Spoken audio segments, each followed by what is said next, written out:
Hindi naman bawal ang uminom.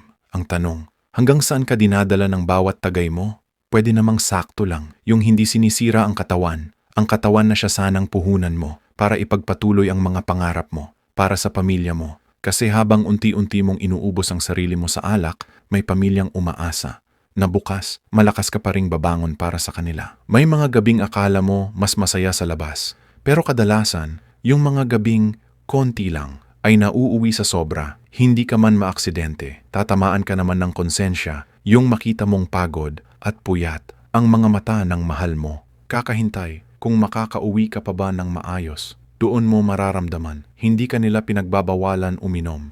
Gusto lang nilang safe ka, buo ka, at nariyan ka. At alam mo ba, pwede ka namang uminom sa bahay lang, kasama ang mga mahal mo. Walang mali doon. Wala sa labas ng bahay ang tunay na kasiyahan. Nasa loob lang yan. Baka hindi mo lang sinubukang hanapin. Kasi minsan, ang saya pala ay hindi maingay, hindi magastos, at hindi nakakalasing. Tahimik lang, pero totoo. Nasa pamilya mo.